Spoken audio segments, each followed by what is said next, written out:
Welcome everyone. It is an absolutely glorious day out here today, and I want to start a new series, something on more on the serious side, similar to what I was doing with the mental health. But this is Unc's life lessons. Matter of fact, I can't remember exactly who suggested it, but one of our subscribers suggested life lessons video, and here it is. Here it is. I promised, and while it took a long time, here it is. Today I want to talk about, and there's going to be many in this series. Today I want to talk about change, and this is something that I think I can really talk about because I've really experienced a whole lot of change growing up. But one of the things, I'm going to throw a few cliches out there. The only constant in life is change. You've probably heard that before. You've heard out with the old, in with the new. Change is something that we're supposed to embrace.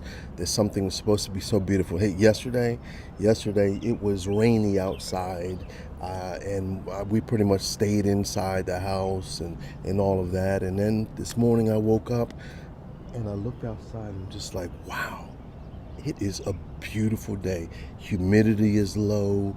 Everything is just absolutely wonderful today. And so, just even in one instant, change from bad can go to good, and from good can go to better, and from better can go to best, and also it can reverse in order also. But there are some things we need to do when it comes to change, because change is a constant. It's always in our lives, and yet for some reason it's one of the hardest things for us to embrace.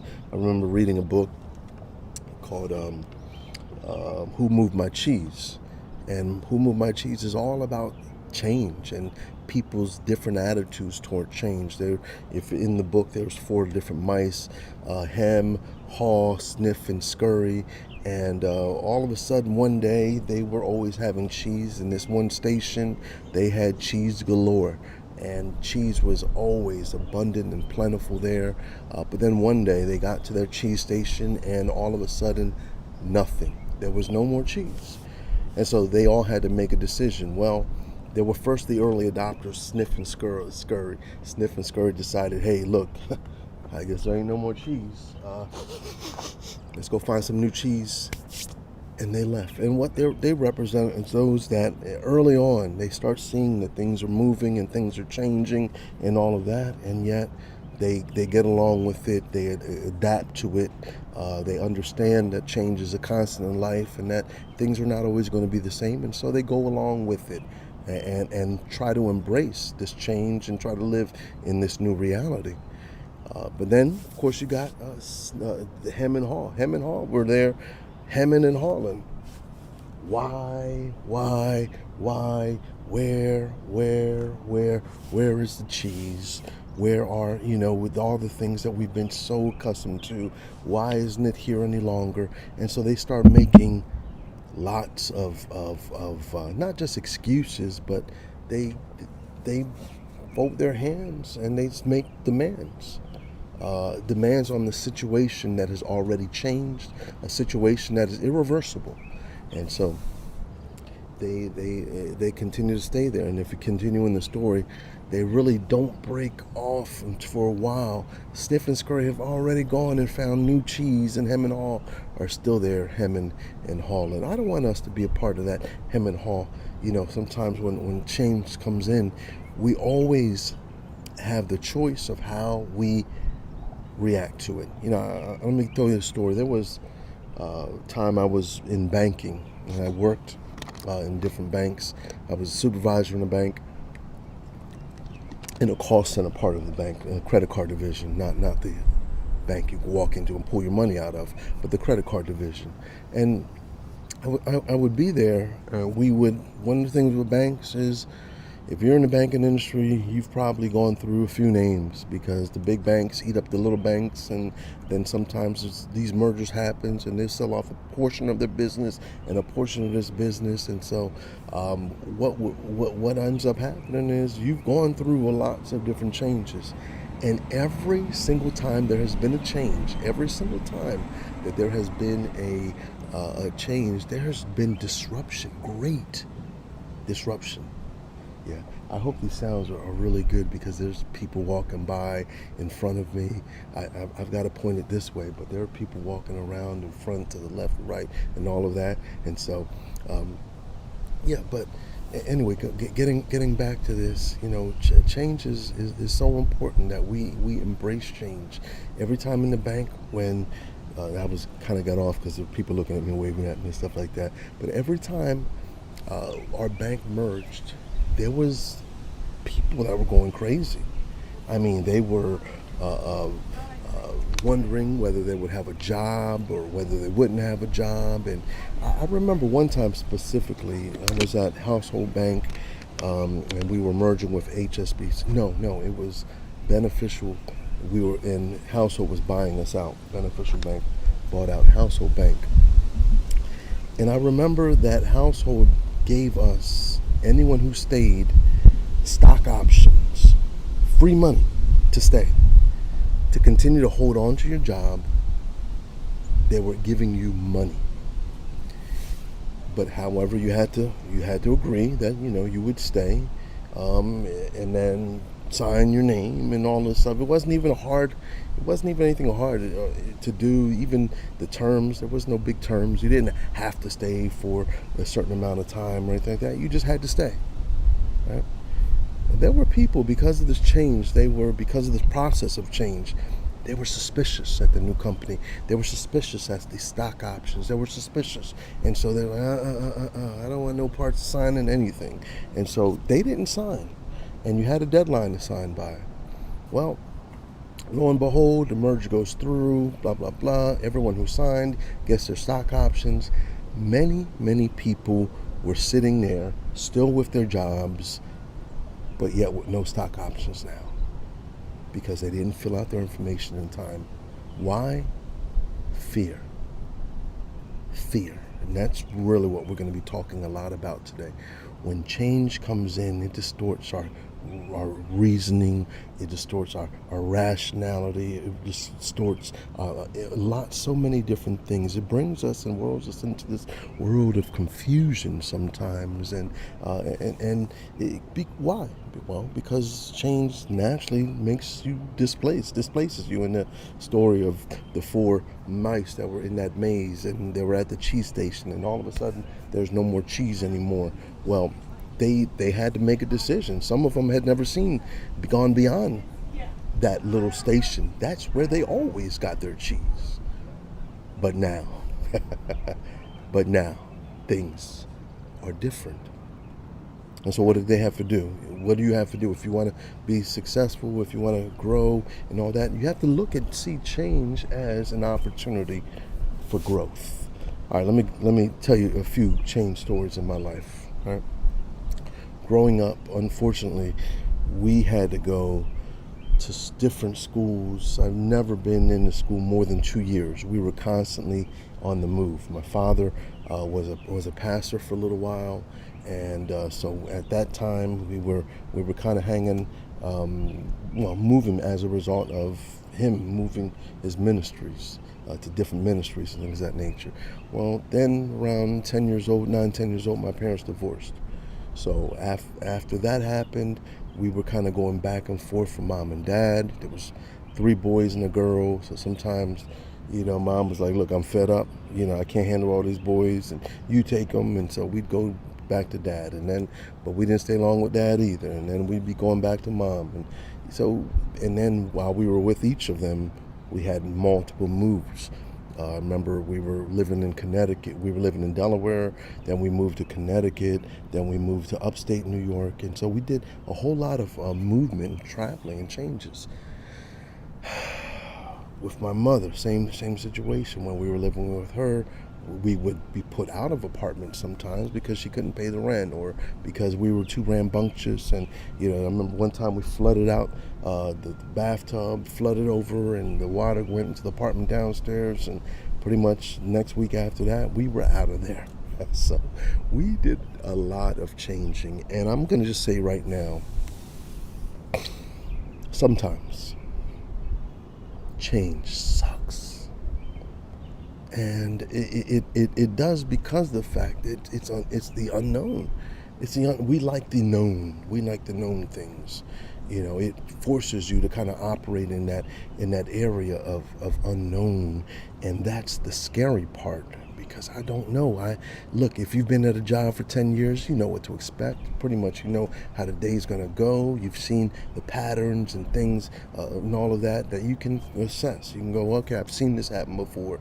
But if you're being put in a brand new environment, then all of a sudden you're the new person again. Now you've got to learn. Now you got to put yourself vulnerable to be out there and make mistakes and things of that nature. But also, one of the most important things is it forces you to grow. It forces you to grow. It forces you to grow beyond what you're able to do by yourself, having been in the same situation over and over again, and so it gives you new opportunities, new exposures, new times to be able to stretch yourself into areas that you probably never even thought you were even good at. Listen, I'm now a speaker. I'm an encourager. I'm a motivator. I'm a public servant. I have so many different hats that I wear and all that. And the skills, my communication skills, are the very things that help me in all of those things. Right now, in talking with you and connecting with you, I develop communication skills. Guess how? By having to communicate. I noticed my brothers and my sister and myself, we all are great communicators. We've had to be. We had to be put in different environments. We were in ghettos, we were in projects, we were in the suburbs, we were in areas where it was primarily all black, we were in areas where it was primarily all Hispanic, we were in areas that was primarily all Caucasian. And guess what? I had to adapt and find and live in all of those different settings. I remember upstate New York. Yeah, I've shared with you guys before. We were living in Amsterdam, New York, and this little dog kept barking at me, and all of a sudden I'm like, what are you barking at me so much for? And so I asked, I said, why is he barking at me? He said he never seen a black man before. I'm thinking, where am I? This is upstate New York, but we were the only black family in town. There were some Hispanics and there were some whites, and I think there was one Indian also, but we were the colored family in town. You have to live. It wasn't a place I chose, but we had to learn to adapt and all of that. I've heard this saying: change is inevitable. Growth is optional. And so what we want to do is take every change, every opportunity as an opportunity for growth. And if you look at it that way, you're going to be able to maintain it a little bit better. So moving to a new city. Maybe some of you find yourselves in that situation, and it's time to move out of mama's house and dad's house and all that. And I know it can be scary. I know for myself, it was scary. I knew I wanted to get out of the house, but I didn't know how. And so the first time it was leaving to be able to go serve in the military, and so that forced me to kind of get a little bit more mature, and definitely gave me a lot more other experiences and all of that. And then came back home from the military, and I came back to mama's house for a little bit. And then after that, it was like, okay, well, got to get out of here. I can't hang out with mama too long. Love you, mama, but you as a man, you want to start growing your wings and going out there and becoming self-sufficient. And so left back out, and I think at this time we moved in with my brother, my sister, and so all of us moved in together. That's a little challenging. That was a little challenging, especially if your name is on the, on the lease and all of that. And so you got to be responsible. But you know what? One of the things I learned, this is life. Life, you're going through these different changes, and you've got to just make adjustments along the way. There's no clear path to being a success in life. You try some things. And don't beat yourself up because you didn't try. I mean, because you made a mistake about it. At least you got up and tried. That's the important part. I've fallen down so many times, so many times. I mean, I can't even, I couldn't even count how many times I failed, but I just truly believe that the failures are the very things that motivate us and help us to get past it. Hold on one second. I'm going to just slow down a little bit. Got some people walking by. So, let me, I wrote a couple of notes on here. Okay, I did want to show you some of the biggest changes that happen in our life. All right. Well, one of them, obviously, moving, careers. Ooh, I think I want to stay on this for a little bit. Careers. A lot of you, I know kind of my target in here, is like 18 to 35, if I look at my analytics correctly. So a lot of you are right there in that area where you're making decisions right now, making decisions for your careers and things of that nature. And I think some things have changed over the since I grew up. The mentality used to be, you get to a company, you stick with that company, you stay with that company, and you retire with that company, et cetera, et cetera. Well, I'm noticing two different things right now. First of all, companies are not loyal to employees. And second of all, employees are not loyal to the companies. And so that's a little bit different than what I remember, but some of the old school stuff that was told, I still think works. It still works. You might just have to adjust it and work it in today's a little bit differently. But one of the first things is get there and shine. Well, let me say that again. Get to work, get there on time, and shine. You want to be successful? Get to work. Get there on time. Half the success is availability, being present, making sure that you are there. There are so many people calling out every moment they can call out, and very not dependable. I've been in the management side, and I've been on the other side also. And one of the things of being a manager, you're looking for dependable people we can call on, people that are going to show up and all of that.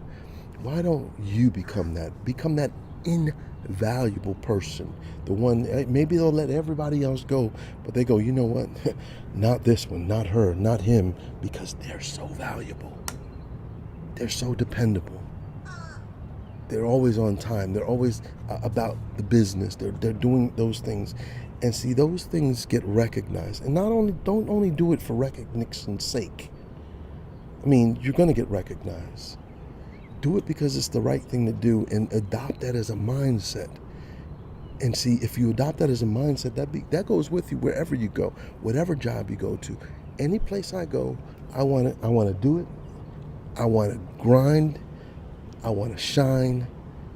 I want to make sure I'm doing my best, giving my best, because I want to be recognized for giving and doing my best. You understand what I'm saying? Hey, do that on your YouTube channel. You do that in every area of life. You do that as a husband. You do that as a father. In every area of your life. Get there. Put your thing down. Do it right. And be consistent with it. Show up. Show up often. That'll separate you more from the crowd than you even know. Secondly, well, I've already given you a lot more than one or two things on this, but let me just add one more layer to that.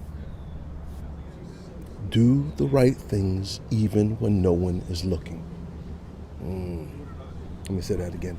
Do the right things consistently, even when no one's looking. Why? See, there are these laws in the universe. I'm biblical. Jesus, or excuse me, the Bible rather says, "Whatsoever man soweth, that shall he also reap."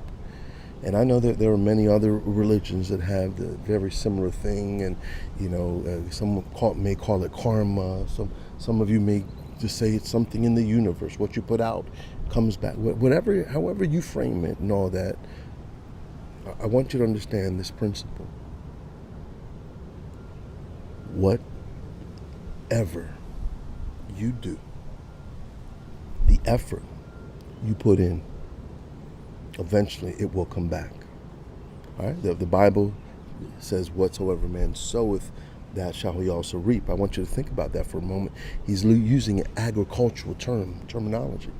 He's saying that as a farmer goes out and he takes his seed and he tills that ground and he prepares it, and then he sows the seed into that. And then I want you to understand something about the sowing process, that he doesn't reap from that immediately. He or she, the farmer, reaps that in the space of something called time. That's the important part. Time. Whatsoever man soweth, that shall he also reap. We say, well, I'm not reaping nothing. I'm putting all this stuff out and all this, but I don't see anything coming back. Well, because you're forgetting that element of timing, right? You've got to not just sow the seed. You can't just water it one time. You have to sow it. You have to water it. You have to weed out the weeds. You have to allow for the time, nature, to do its work on it. While you're doing your work, nature's doing her work. God is doing his work. And so all of that that's happening right now is happening in the space of time. But you know what happens? Oftentimes we want the microwave approach. We want the hot meal that you just throw in and you hit dot dot dot dot dot dot dot. 3 minutes and now I'm ready to sit and eat. But that doesn't happen in nature. And it doesn't happen in our successes usually. I know you'll see every now and then someone who became an overnight success. All right? That's the minority. That's not the majority. The majority have to sow, have to water the ground, have to continue to weed, have to continue to do all the work necessary to anticipate a greater harvest that's going to come later on. And if that element of time is not there, what happens is there are many people that give up in that span of time. I share with you guys, I just received my master's degree, and it was a grind. It was a grind to get it. But one thing I did was I just made sure every single semester I did something, do something. Even the semesters I wanted to take off, I forced myself to do something. I said every semester I'm going to take off this next semester, and by the time I kept getting those emails and the phone calls from the counselor saying, "Are you going to register? Are you going to?" I'm looking at it going, all right, I'll at least do one class. Let me just do one to get a little bit closer. And usually I did at least 2 classes, 2 to 3 classes. Why? I understood, look, if you just continue to sow the seed, if you continue to do it, eventually you get to the end. You get to that harvest. But when you get to the harvest, there's a rejoicing time. But you rejoice a little harder when you know you've put in the work. When you put in the time, when you've waited and sacrificed and all of that, I'm gonna give you one more quick thing, since I'm talking about this element of patience and all that. This channel is a testament to exactly what I'm saying right now. This has been the hardest channel to grow that I've ever grown, because I've tried to grow it a different way. Before I was taking shortcuts and doing different things and all that. This channel was a channel in a niche that I didn't really understand well. Now I believe I do. I think I'm firmly entrenched in this niche now, but it wasn't so, when I first started. And so I was growing and adapting, and change was definitely on the horizon, and I was scared to tell people I even had an ASMR channel. I was scared, what others would say, and friends and family members would but yet I continued plugging in. my first stuff wasn't getting much traction. I wasn't getting much, but I said, you know what? I'm gonna stick to it. I'm gonna stick to it. This is different. Yes, this is different than any other channel I've done before. It wasn't my first time on YouTube. I had made big channels and successful channels on YouTube before. However, this one was a whole different beast. And it took a grind, and it's still taking a grind. It took a grind to get recognized, to start being, out there and being known. I created so much content. To try to flood the market, to put myself out there and make sure that when you type on things, you see my name. And then so there's a lot of strategy into some of the things. Maybe you don't even understand everything I'm doing. Sometimes I don't understand the things I'm doing, but it's trying different things. I change up things. I change different styles, and I try different things oftentimes. You see that on here. I test out shorts. I test out this. I test the new features they're going to give out. I'm going to be on AI. I'm going to try it. I'm going to try anything that's thrown out there. Why? I have the end goal is a successful channel, but the way to do it, I don't. Nobody gave me a map or a manual, and you ought to do this and you have to do that. No. Try this. It doesn't work. Try that. That doesn't work. You try that. It's constantly trying new things. And I guess what I'm really trying to say is embrace change in your life. I know it's scary. I know it's uncomfortable. But the quicker you can embrace change, the quicker you can be like Sniff and Scurry in these moments and say, you know what, okay, change is here. It sucks. I get it.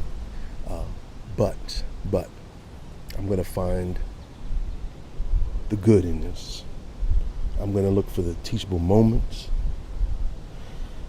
I'm going to put my big boy pants and my big girl pants on. Can you say that, big boy pants? Y'all understand what I'm saying? I'm going to step up to this challenge. There goes a better phrase. I'm going to step up to this challenge and look it in the eye and say, hey, maybe I can't do nothing about you, but I'm going to figure out a way that this situation is going to be helpful and be a blessing to me. And so, hey, I don't know if I said something to make you think a little bit. I hope I made you think a little bit. If you got any questions, any comments at all, put them in the comments below. Also, I want to be doing a series like this. I know today we're just really just talking about a little bit about change and all of that, but I want to really be bringing some real topics to you. I want to talk to you about grief a little bit more. I want to talk to you about some things like maybe your mom and dad forgot to tell you or didn't tell you. Finances. I know I got a rude awakening when I got out there in the real world and started figuring out that, man, I don't know nothing about money, and so I had to come to that realization and then start learning on the fly. And so I want to teach you some things that I've learned and all of that. And so stick around if you like that kind of stuff. If you like ASMR role plays or these life lessons and life talks and things of that nature, or just if you're like me, hey, stick right here, Peppered ASMR. I just try to be real as we can be. Try to connect with you. And us as a family, as a community, connect with one another. Please, if you see something, you have something of value to be able to give out to other people, put them in the comments. Hey guys, I want to do a little unique, different talk on today about leveling up your life. I love video games. Many of you already know I play like Fortnite, NBA 2K, and all that good stuff, and I really like gaming. We've been playing games. Well, you could say I've been playing games all my life. But no, seriously, I've been gaming now since I was in my teens, and well, that was a little while ago, But one thing I see about gaming and about video games and all of that is that there are a lot of parallels between gaming and life. And I want to talk about that a little bit today. Today we're going to talk about how to level up in life. I want to talk about 10 ways, 1, 2, 3, 4, 5, 6, 7, 8, 9, 10. 10 ways to level up in life. First of all, in games, normally you gain experience points in order to level up and get to those next levels. And in life, it's the same thing. It's kind of like in school. If you don't pass the tests, you don't move on to the next grade. Well, in life, every challenge, every failure, every achievement provides you with a wonderful opportunity to grow and to level up. And so I like to tell people, don't even the setbacks are just setups for something greater, and it's just about to happen. As long as you learn the lesson from your mistakes, from the failures. Failure is not final. Failure is not fatal. It is part of the process. Yes, indeed. So firstly, we gain experience points in games, and you gain experience points in life. That's where the gray comes in. That pepper here. That means I've been around the block a few times. I've been around the sun 51 times, and that gives me just a little more experience if I've been paying attention. And luckily, I pay attention. All right, secondly, in games, you unlock new skills. As you level up in your games, you unlock new abilities, you unlock new worlds and things of that nature. And similarly, in life, investing time into developing your skills open up new opportunities, new career opportunities, new life opportunities. I remember Les Brown used to say I think he probably still says it because he's still living, but he said it's better to be prepared for an opportunity and not have an opportunity than to have an opportunity and not be prepared. In other words, it's time to always be preparing.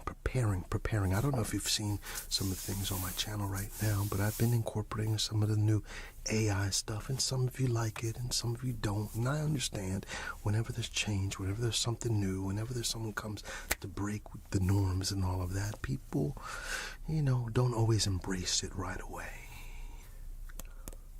But I'm learning new skills because you never know. They compound. That's one thing I learned about learning new skills. They compound with one another, and as you continue to build upon that base and you start to be able to see things and start to be able to operate in ways that other people couldn't because they haven't unlocked those new skills. Unlocking new skills opens new doors. That's why school is important. That's why Votech is important. That's why trade schools are important. That's why, the apprenticeships are important. They help you to unlock new skills. You don't have to go the traditional route.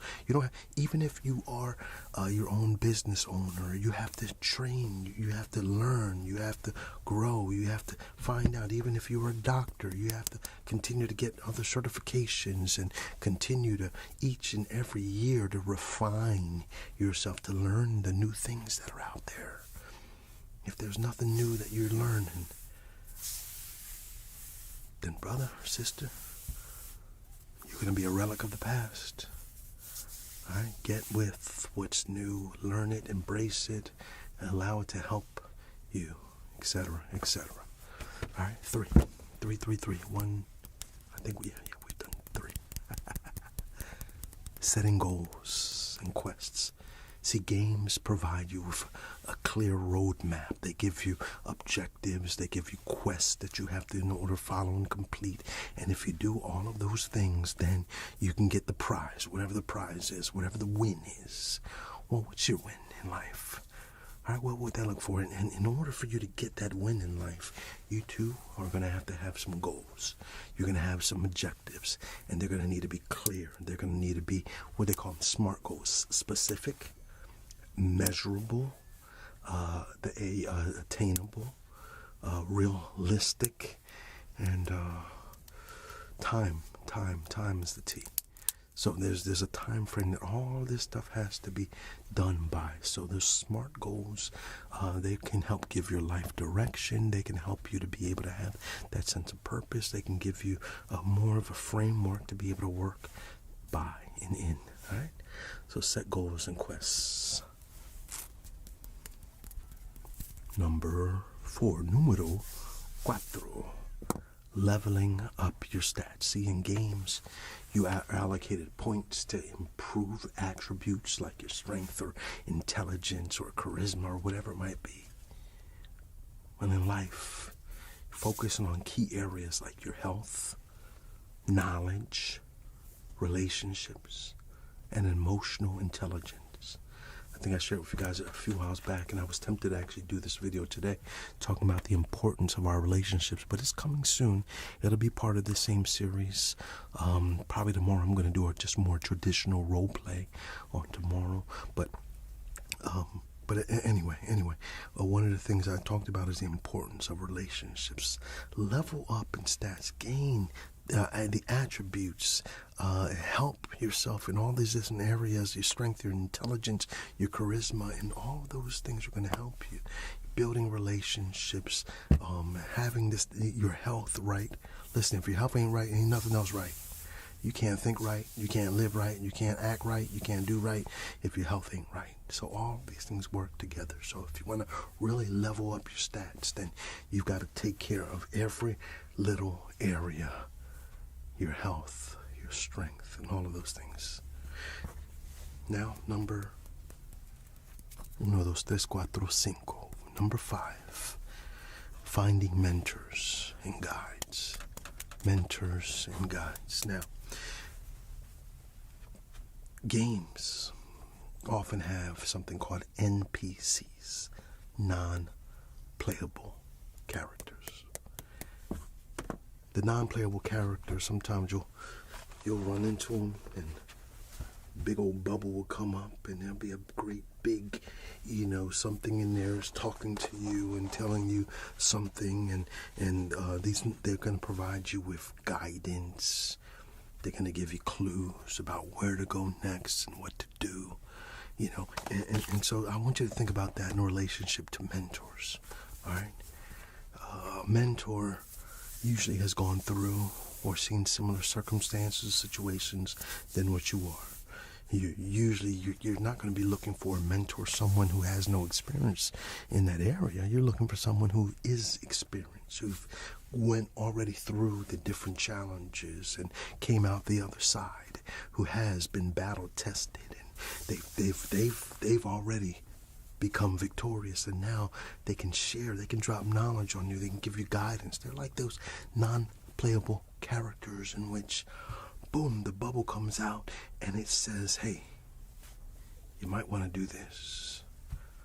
You might want to go. And sometimes that's the thing about mentorship. Sometimes you don't get exact details all the time, but you just get clues.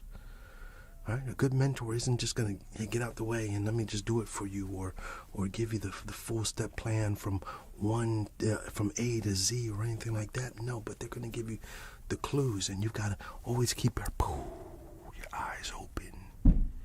You got to always keep your ear to what they're saying. You got to always, be looking for those type of things. But in life, we need mentors.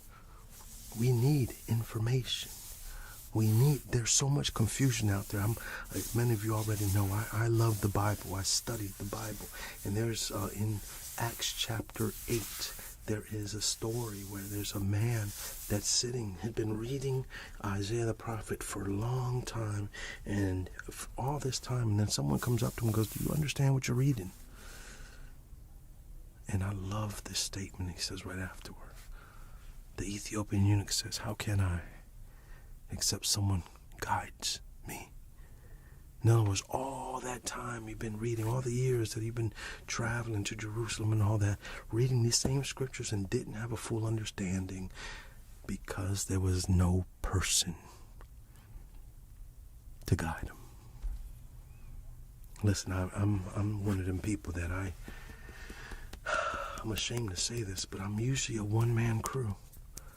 You know, I edit, I think of my ideas, or, I collaborate as far as talking with other people and things of that nature, but for the most part, I'm a one-man shop. You know, I bounce ideas off of people and all that, but then I'm here filming, I'm here editing, I'm here producing and doing and all those kind of things, and it's hard for me sometimes to seek out a mentor. You see, it's important to seek out mentors because mentors have gone through the battles and can see things you can't see. They know things you don't know. Their perspective is different because they've played multiple roles and different things and all that, and so they have a fuller perspective of the road where you're going down. You just see gravel and trees, but they can see beyond the trees. They can see beyond the horizon. And so those are the people that can help you and give you those tools necessary as you go on your journey. Seek out mentors. I know it's challenging sometimes. I know it's tough. I know, sometimes we want to hold on control and think we've made it by ourselves, but we need help from others. How can I unless someone else should guide me? All right? And then, overcoming challenges and bosses. You see, in games, there are obstacles, powerful enemies that need to be defeated. And what we do in life is the same thing. There are challenges. You go to work, right? And what are some of the challenges at work? Well, sometimes you have peers that are jealous. Sometimes you'll have this. Oh man, if I could testify over every time I've gone into a workplace and tried to shine, and then the more you try to shine, to try to grow and to try to get level up and all of that, the more and more you're gonna have, you know what they are, haters. I remember being at a job and getting a promotion, and they brought the whole crew together in order to tell them about my promotion. And I remember someone else stomping out of the meeting once they heard I was getting promoted. Now, my promotion should not have been a shock to anybody because I was consistently number 1 or 2 in stats every single month. So, number 1 or 2 in stats for like over a year, every single month. So it shouldn't have been a shock to anyone, but it wasn't really about me. It was about that person. That person was upset because they could not see themselves being able to attain the same thing I obtained because they weren't willing to do the same thing I did. You know, I wasn't taking breaks. I was hungry for promotion. I was hungry for advancement because with advancement came some more money. And I was a single father trying to do it and trying to do it right. And I'm sorry, I needed to get somewhere and get somewhere fast. So get out of my way. I am working hard for this. Tunnel vision. I guess I'm still, some things never change, right? Because I'm working hard on this channel. But anyway, you got to overcome those obstacles. You got to overcome enemies. Matter of fact, since I brought this into it, this YouTube, one of the things I had to learn very, very, very quickly being online is to not listen to the noise. Not listen to the noise. Right now, I've been uploading a few AI, maybe not listen to the noise is not the way to really put it. What I really mean is not give too much to the haters or to the people that don't see what I see when I see it. You know, some people say, don't do this, don't do that, don't do that, don't do that, don't do that.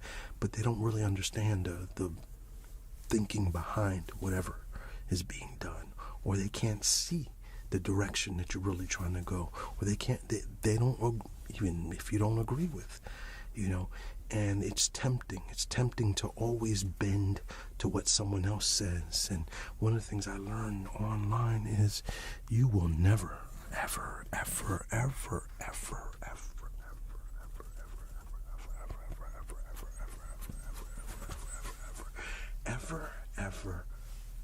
ever be able to please everybody. So then you got to figure out, well, am I here to please everybody? No. Well, first of all, no. Do I have to listen to everybody? No. You got to listen. You got to look at your stats. You got to look and see what the people are thinking, what the majority are doing, and all of that. But you also have to realize you are the content creator. You're putting out the content, whatever it is that you're doing. And maybe, you know, I'm talking right now in the context of online, YouTube, and all of that. But I had to learn, you know, look, some people are going to like it. Some people are not going to like it. Some people are going to unsubscribe. You know, whenever I threw out something about faith, you know, I put out my Easter video, I lost subscribers. Whenever I say God or Jesus or anything in sometimes I lose subscribers. Well, what am I supposed to do? Just stop talking about God and Jesus, which is very dear to me and important to me? No, I'm the creator. This is my channel. And so if you don't like it, unfortunately, some of us are not willing. See, I'm willing to take that loss. I'm willing to take the loss in order to gain someone who is willing to accept. I'm not saying you have to agree, but you're willing to accept that I'm able to put my view out there, you know, and you'll accept that that's his view, right? You don't have to agree with it. But don't beat me up because I put out my view on my content, on my channel for you. All right, so you've got to overcome challenges. You got to overcome bosses.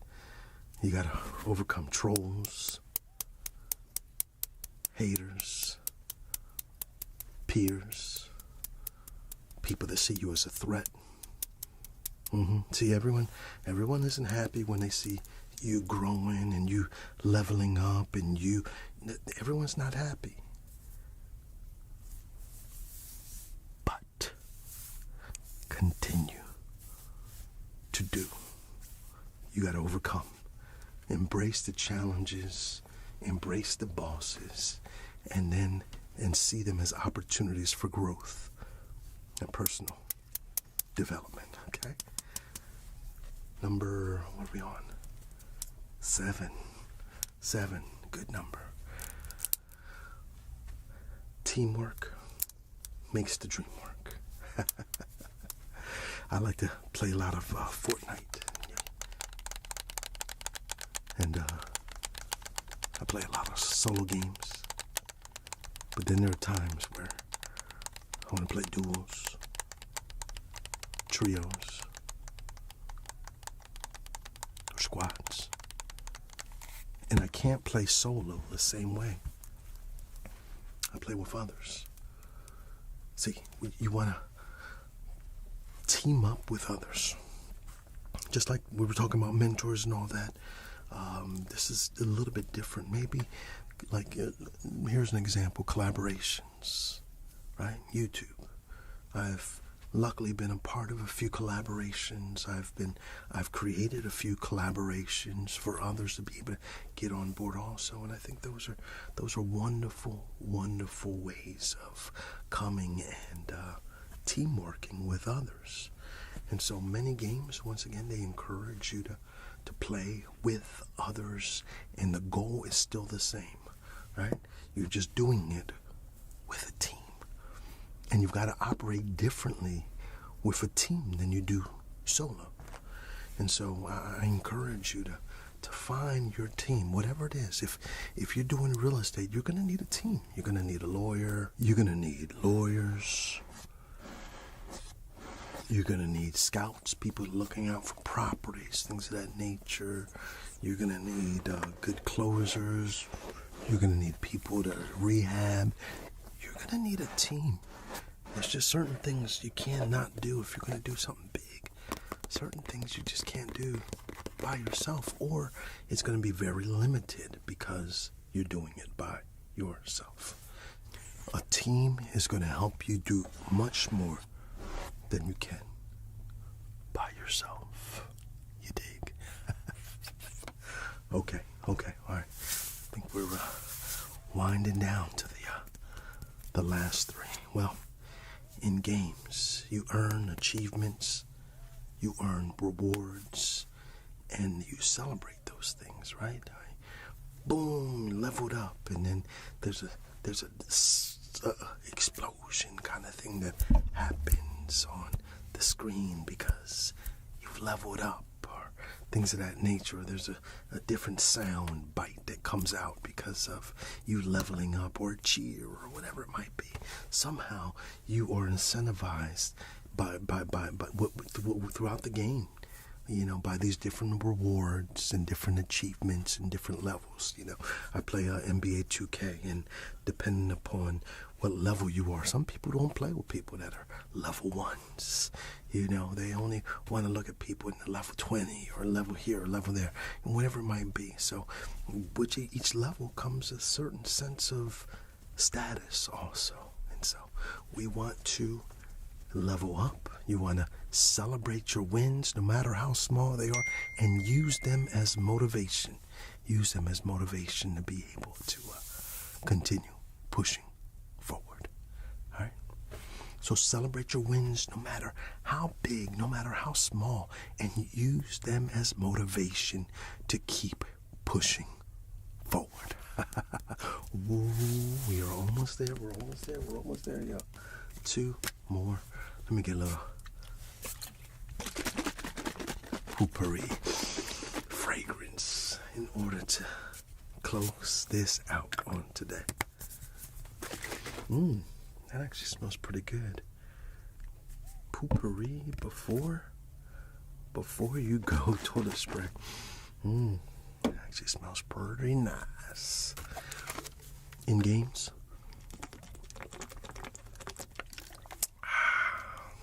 sometimes you die or you respawn. Fortnite just came out with a new gameplay called Reload. And what it does is when you die, you're not really dead. After a little bit of time, you respawn, right? And so you're back in the game. As long as there's one person on your team that's still alive and has not died, your team is still, you're still able to get back into the game for at least the majority of the game. In life, I'm going to talk about failure again. You're going to fall down. You're going to mess up. You're going to lose. All right, many. I can tell you so many different opportunities, so many that I failed in. All right, I'm a success in a lot of areas, but I'm a failure in more areas than I'm a success in. Right? And matter of fact, I believe a lot of my successes are because of a lot of my failures. Right? You remember Albert Einstein thing, right? Was it? Yeah, no, not Einstein. Thomas Edison. There you go. Thomas Edison, in trying to create the light bulb. You've probably heard this so many times, but I'm going to say it again. It bears repeating because it's that important. They was asked by a reporter, look, you've tried to be able to make this light bulb and you failed at it. I'm just going to say 10,000 times. I can't remember the exact number that was given, but it was somewhere around there. 10,000 times that you tried in order to make this light bulb and have been unsuccessful to be able to do it. And do you see yourself as a failure? Someone was asking him, and he said, a failure? No. I've tried 10,000 ways in which to be able to create this light bulb. And that gives me the information of knowing 10,000 ways that it won't work, which leads me a little bit closer to the one that will. Maybe you've also seen a image of, let me see if I can find it real quick. Take a look at that. Right. Look at that. It's always too early to quit. Look at him. He's going at it. He's going for it. He's trying to get the diamonds. He's trying to get it. This one got right to that edge, and he quit. And it says, you never know how close you are. Never give up on your dreams. Never give up on your dreams. Do you see that? Do you see how important it is to continue going forward, to continue to move forward? Look, even when things look like they're messing up, it's only a mess up if you stop. No, you learn a new way. Let's say you're drilling, and your drill bits break. Your drill bits break. Gotta say that slower. And then you go, oh man, these drill bits don't work.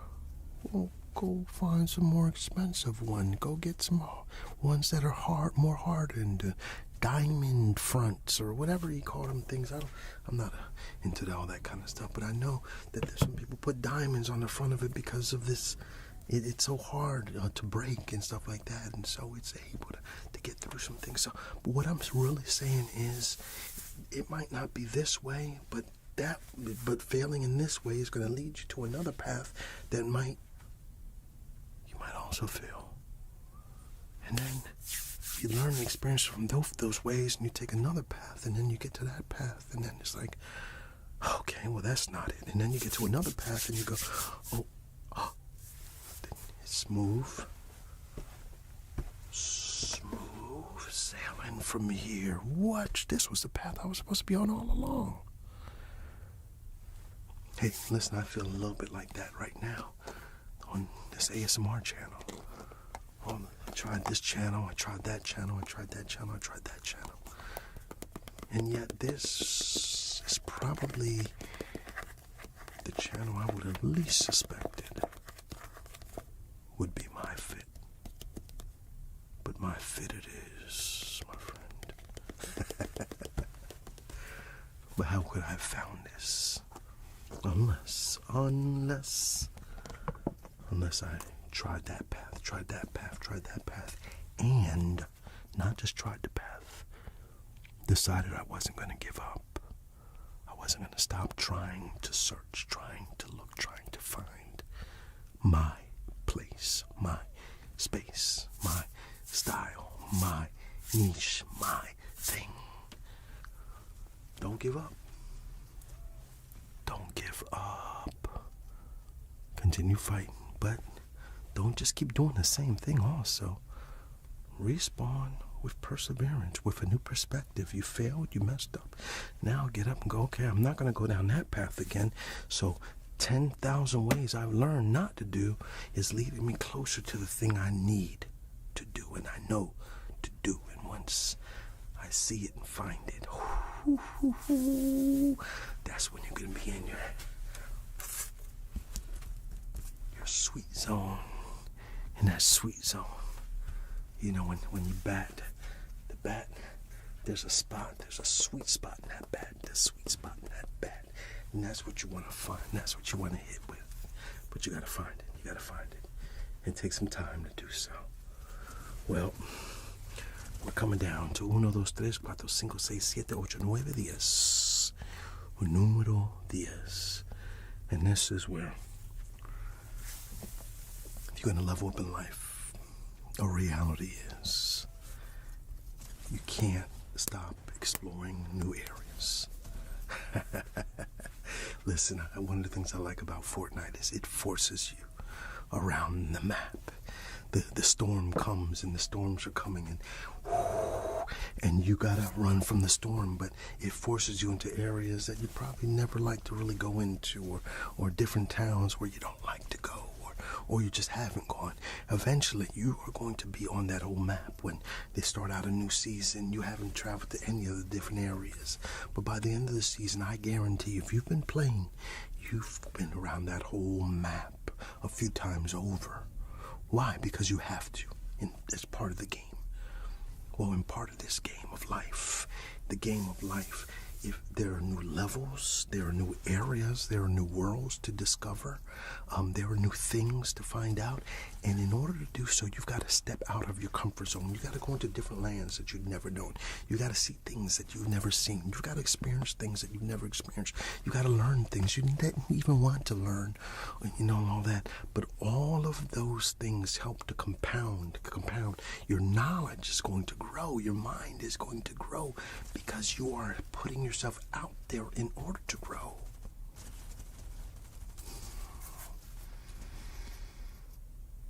There are so many things I learned that I don't use. That's an odd thing to say right here at this time, at this moment. But those things opened up another door and another avenue. See, let me say it like this. You might, just like the example I was talking about, going down this one road, and you're learning from every experience, from every failure, from every challenge, from every experience you learn. Right? You learn as you learn people, and you learn different ways of doing things, and you get more proficient in this area and that area and that area. And then all of a sudden, you're able to kind of connect things that sometimes someone else can't connect, right? You're able to connect ASMR and food, or ASMR and astronomy or astrology or history or this or that, or and it doesn't have to be ASMR. I'm just throwing that out there as an example. But you're able to make all of these different connections because you've had a taste of that. You've had a perspective in that. One of the things I like to do is brainstorm with people. I'll throw an idea, and I've got some people. My sister is a really good one. I brainstorm with her. My brother's another good one. I brainstorm with him, and we brainstorm. And sometimes we throw out some weird, abstract, crazy things up on the wall. Some thoughts, and some things I go, oh no, I would never do that. But just the fact that it was thrown on the wall and explored, it opened another thought and another idea of something to do. So, but without that, I wouldn't get that, the good one. Without the crazy one, without the crazy experience, without the exposure of this, I wouldn't have been exposed to that. Count it all joy. The good. The bad. The ugly. All of it. All of it is there in order to teach you, in order to help you to grow. Friends. Gamers. Participants in the game of life. Leveling up is possible. For you. How old are you? One of the things I wish I would have taken seriously at an earlier age is my development. And I don't only mean school, I mean really intentionally learning certain things. Now, there are some things I did learn early on that I still am using today. And I wish there were some lessons I learned a little bit sooner, because I'd be far more advanced in where I am in life today. But I'm grateful. I'm grateful for the experiences, good and bad. They're what make me who I am today. But if I can give you a little bit of advice, keep your eyes open. Always be hungry to learn. Never be satisfied. Be always on the search for new information, knowledge, things that'll help you be better, and level up in life. And there you have it, folks. 10, 1, 2, 3, 4, 5, 6, 7, 8, 9, 10. 1, 2, 3, 4, 5, 6, 7, 8, 9, 10. 10 game-changing ways to level up your life, just like you do in your favorite video games. Remember, every challenge is an opportunity. Every failure is a chance to respawn. And every achievement is getting you a step closer to your ultimate goal. Friends, now it's your turn. Now it's your turn. Share your leveling up stories in the comments below, and don't forget to like, subscribe, hit that notification bell so that you can be alerted every time we upload a new video. And until the next time, keep pushing forward, keep unlocking those new skills, and keep leveling up. Let's get it. Success is there. That win is possible. You just gotta go get it. You gotta go get it. Get it. Get it. Get it. Get it. Don't stop. Get it. Get it. Don't stop. Get it. Get it. Don't stop. Get it. Get it. God bless. Take care. I'll see you on the next video. Bye-bye.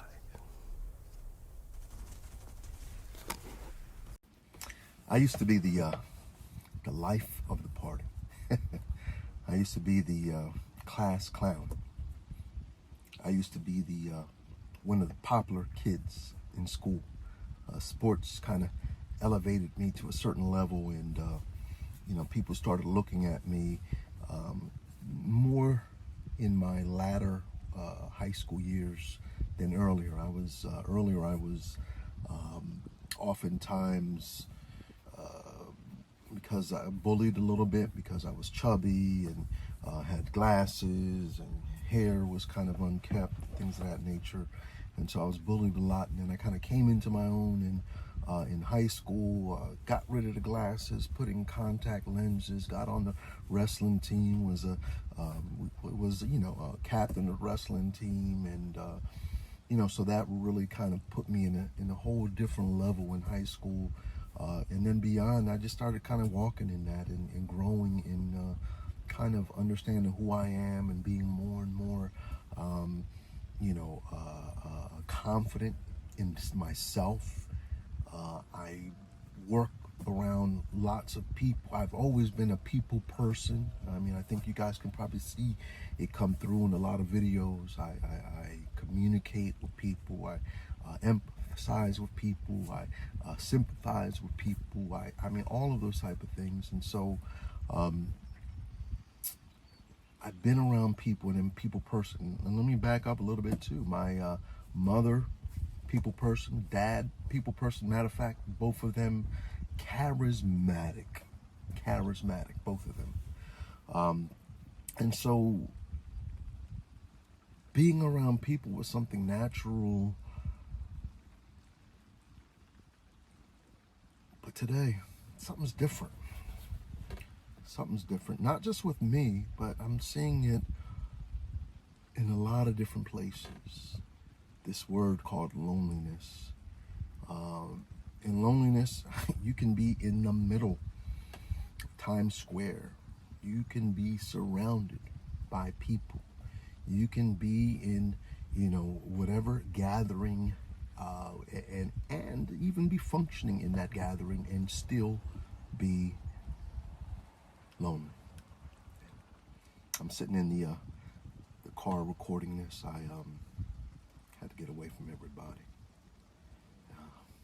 Well, let's just talk about it. And if you guys haven't already, I did a session on mental health, the truth about mental health, and we looked at that. So I will make sure to some of the stuff we're going to talk about overlaps with that, and because they both work hand in hand. But if you haven't looked at that, I'll put it up, a card up here, and definitely put it as the end screen also. So as we get older, feelings of loneliness can become more common.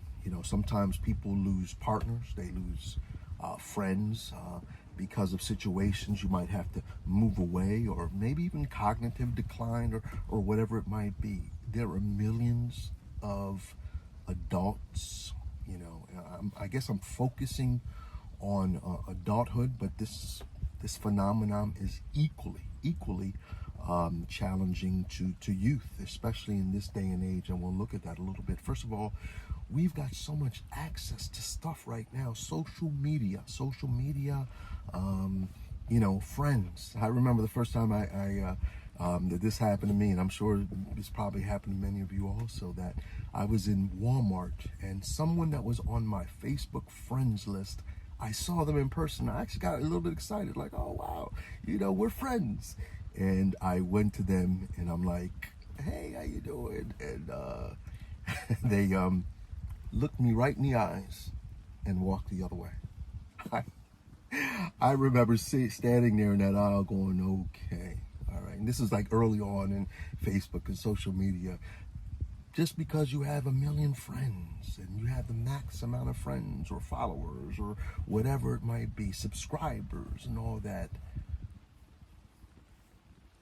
doesn't mean you're not lonely. Don't battle loneliness, etc., etc. And so I just want to deal with and talk about that a little bit today.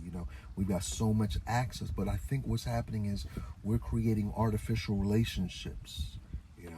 I mean, and I love ASMR. I love doing ASMR role plays and all that, and I'm glad that it gives people that a chance to have a little bit of that feeling of connection with others.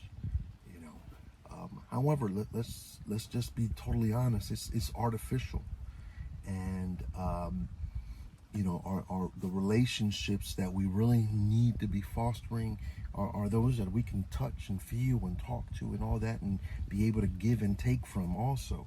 And oftentimes you're not able to do that on social media, YouTube, TikTok, and all those kind of things. Those are, and I'm not saying there's nothing wrong with it. Of course, I love being able to do that and give that connection to other people.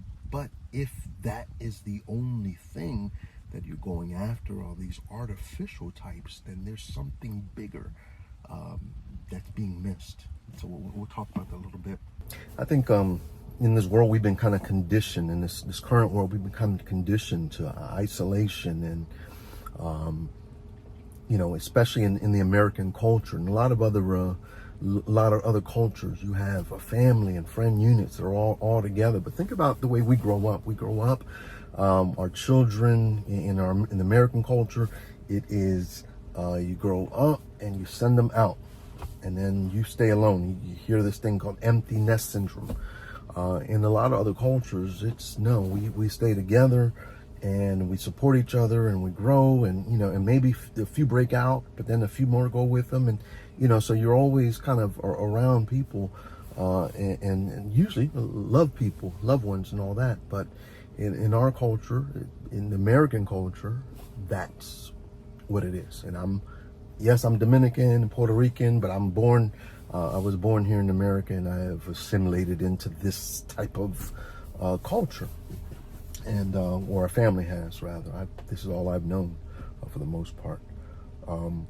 But one of the challenges is that you often, once again, like even right now, we have 2 daughters in the house, and one of them, she's graduated and all that, and the other one, but she's still in the house, but she's getting ready to, for the next year or so, go.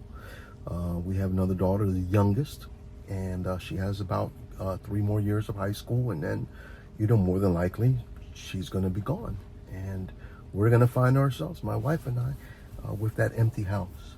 And if our relationship isn't firm and strong, then that's going to be challenging for us also, and that's probably a whole nother topic for a whole nother day. But the key is, I want to focus on this loneliness, because as I have been seeing it in a lot of people. I've been seeing it in youth that are at home, and as soon as they close the door, the only connection they have with someone is a device. Maybe mom and dad are out working, or they don't. There's just no one else home and all that, and so only time they have for connection is going to school. And then you have other people who have gone beyond that. Their only connection is work. And then, and so it seems that the older we start getting, the fewer and fewer friends. And here's the other challenge: the fewer and fewer risks we take to make new friends. We'll hold on to the old ones for a while, and maybe even after that relationships begin to wane. But making new friends is difficult as an adult. It's challenging. And so I want to kind of talk about that a little bit. There's a guy that's on my Facebook feed, and I really admire what he did. He plainly placed out there that he was struggling with loneliness, and then he put it out there, to a few people, including myself. Let's go out, let's do something, let's do that, let's do that. And I'm thinking, I'm going, wow, man, I don't do that enough. There are so many times where I feel lonely and isolated, and I'm not, my wife and kids, yes, I'm seeing beyond that. It's challenging as an adult sometimes. Especially when it's supposed to look like you have it all together.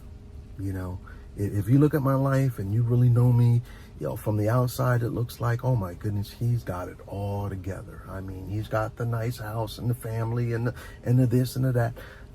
But people don't know what people really struggle with right here. And loneliness is one of those things that I've struggled with. I think many people struggle with, because it's also about opening up. It's also about shared experiencing. It's also about sharing yourself and someone else sharing themselves with you. And once again, as adults, we start putting on the look as if we got it together, and then there's an appearance by others that you've got it together, and so they won't approach you and you won't approach them because we've got it all together. We don't need one another and all that, which is the complete lie. First of all, we don't all have it together. I don't care where you live. I don't care if you're a millionaire, billionaire, trillionaire. You got the same struggles. I don't care if you're a janitor or whatever your occupation is. We've got the same struggle. The struggle's the same. Matter of fact, it might even be more. If you're a millionaire, billionaire, you have to isolate yourself for so many people. So having true, meaningful connections is so important, and yet so difficult. So here's some things that we're going to talk about. Here's some things that you can do to kind of break out of this. Now, once again, this is not, I don't have all the answers. I'm just kind of throwing stuff out there. So if there's some things I've missed, some things that you found, let's be a community. Let's talk to one another. Let's help one another. Put them in the comments below and share with others some ways in which we can get better and not be lonely. And I just want to make this one more statement before we move forward to tips and suggestions and things of that nature. There can be loneliness that's brought about by chemical imbalances, things of that nature. So if you're finding yourself in that state, like a depressive state and all of that, please seek medical advice, please. On the mental health video that I talked about earlier, and that I'll share with you again. I really discussed that having that secret doesn't help. You got to put it out there. You got to open. You got to ask for help. You got to verbalize it. You've got to go through the motions for it, or else, if the secret has power, let it out. Tell it. Tell others, I'm struggling. I need help. And you don't know how many. There's so many people that are willing to help and can identify. That's the thing. We often think we're alone. I'm alone in this. No one else feels this feeling. And look at him. He's got it all together. Look at her. She's got it all together. Look at them. That family's got it all together. Look at this. But yet we realize how many times you turn the news on and you see a family that looked like they had it all together. and then a tragic event happened. I'm not going to spell it out. You've seen enough news articles to see all of a sudden the family's gone. And everything, the appearances didn't really reflect the reality of their life. And so let's not find ourselves there. What are some things we can do? First of all, if you find yourself lonely, pursue your interests. I want to give you something that I did. You've seen that I've done some theater thing, and acting and all of that. All of that was for me to get out of the house. All of that is for me to go out and pursue my interests and passions and things of that nature, to creatively be able to surround myself with other creative people and things of that nature, to push, myself and do things, but to force myself, to force myself into some other social environments, And there's a joy in that because there's a shared experience. All of us are trying to do the same thing, and we're working together as a group and all of that. And it's a creative outlet for everyone. But it really helps to be around other people supporting a common purpose, a common goal, common cause. And so maybe it's pursuing something like that. Or, there's a lot of community centers out here, youth community centers, even adult and senior citizen community centers. And the whole idea within there, oftentimes there are different activities, there are different getaways and group traveling, different places. I know I see sometimes going to plays and things of that nature, and even casino. Hey, be careful with that. But you know what I mean? Getting out there a little bit and putting yourself out there will go a long way in your own mental health and in breaking that and in occupying this thing called space and time. The other thing is volunteer work. I want you to really think about that. If there's something that you're passionate about, why not find a way for you to go ahead and volunteer and be able to, once again, there's a greater cause, and you'll find more people that are similar to you because it's the same cause, and so you can build with others that maybe think similarly or things of that nature, and there's a connection, there's a connectedness to that because of that. Now, of course, this is a common one for many people: pet companionship. I unfortunately, my sister. Dog, and that's not, I can't even call her a companion. It's like a part of the family, Autumn was a wonderful pit bull, and pit bull mix, and she was part of the family, and unfortunately, she's passed. But I think for my sister, she's of course devastated by it, but at the same time, Autumn served a great purpose in her life for a long time. It gave her a reason to get up, get out, and walk dog, and provide and give love and give instruction and receive love, and and all of that. And so if of course the tragic event that often happens with our animals, their lifespans are not as long as ours, so more than likely you'll have to deal with some grief at some point, but the companionship is good companionship, needed companionship for many people, and so I do want to encourage you, if you love pet and you're a pet lover, to by all means look into that also. Also, there are therapy groups, things of that nature. I'm a person that says, look, you don't have to suffer alone. It doesn't have to be a secret. Let it out and tell others, and try to be able to get some help. And of course, church. Church is such a vital thing. Now, this is, obviously for those of you who are people of faith, I think you can find great great fellowship with the church, and coming together. Once again, you have a shared purpose in coming to worship God, and then from there, oftentimes it branches off into other things. You can grow in other relationships, maybe in small groups or this, and they'll have other activities. But here's the key. Don't suffer alone. As long as you're alone, as long as you don't sing anything, you're just going to continue to suffer. And as long as you just keep doing the same thing, if you keep doing the same thing, you're going to keep getting the same results. If you keep doing the same thing, you're going to keep getting the same result. And so if you find yourself stuck in whatever, loneliness, depression, anxiety, whatever it is, don't keep it a secret. Tell someone. And maybe in just that conversation, even, there'll be a release for you. And then all of a sudden, it's amazing how many times you just put something out into the air, into, the atmosphere. And all of a sudden, just the fact that you have verbalized it, now it's right there in the forefront of your mind. And you're thinking about it. And even times when you don't think you're thinking about it, all of a sudden something happens. And, you're like, okay, all right, this might be my chance. Let me go say something. Let me go do something. Let me go explore this. Let me,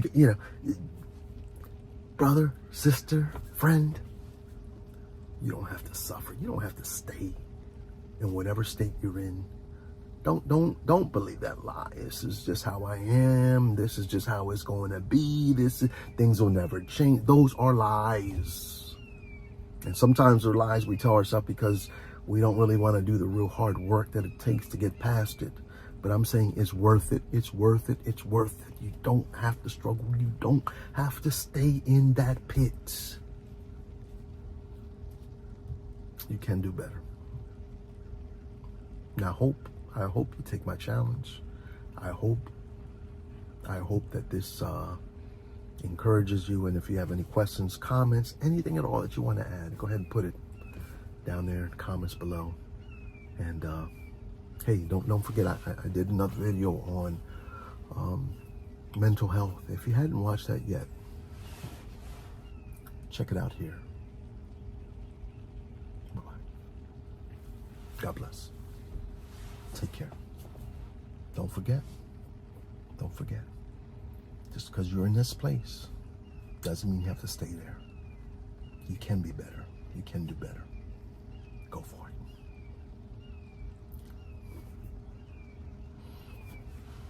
Well, hello. I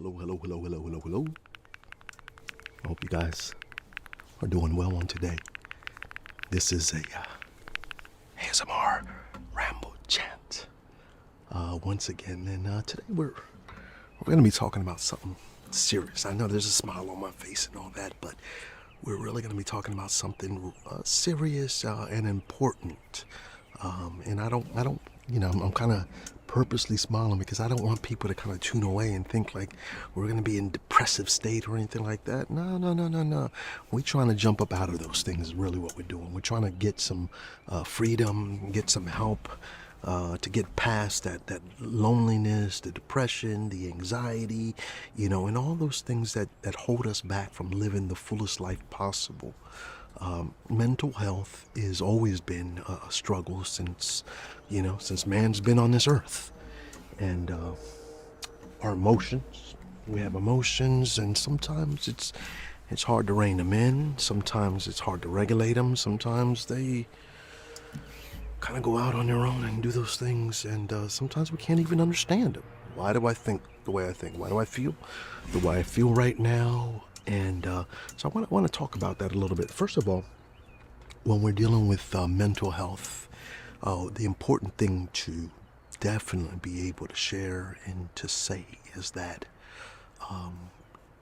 mental health it doesn't mean you're crazy. There are a lot of people go, I'm struggling, or even, I'm thinking crazy thoughts or wrong thoughts, and we'll throw that word out there. See how I just did it? Just naturally. We'll just throw that word out there, and we think because we're going through something emotional, something like that, there's just that label that put on. You're insane. You're crazy. You're going off the deep end. Wow, it's not whatever it is you want to put out there. But the important thing for us to recognize is that everybody goes through challenges with their mental health. Everyone. Now, some people have it a little more severe, and others are able to kind of bounce back a little quicker, and some it takes a little more time, and some they're on constant, going through those ebbs and flows and ups and downs and things of that nature.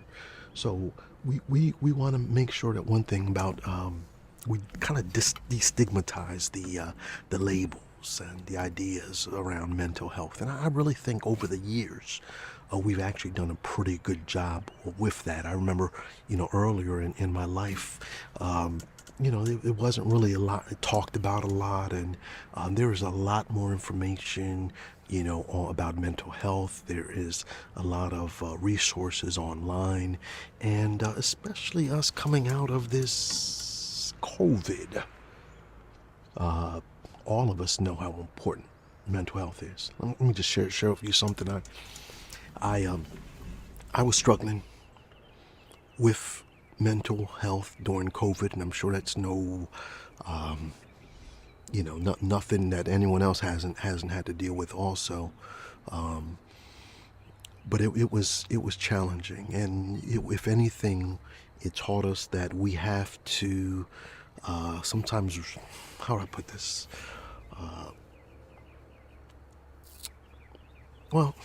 I'm just gonna leave that alone. What I'm just gonna say is, because I just kind of flew away from me right now, and I'm not that word. All right.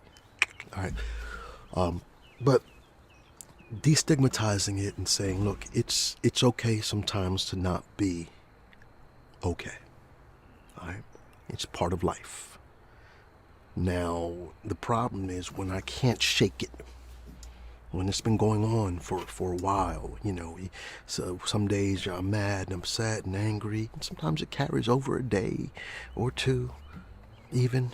Two's a little pushing it to me, but when you start seeing a week, 2 weeks, 3 weeks, it may be time to talk to somebody. And there are so many resources out there now, and so please, if you're feeling overwhelmed, seek help. And that's the key right here. That's really where I want us to get to that part where I'm talking about making sure we're not looking at our mental health and those times where we get stuck in one of those emotions.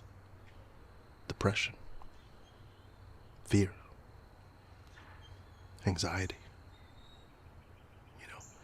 sadness, grief, loneliness, purposelessness. The feeling of, I don't know how to put this into words, but do I even matter in this world? These are things that come to our minds. Is it, okay for me to have these feelings, even sometimes hurting so much that you can't tell anyone?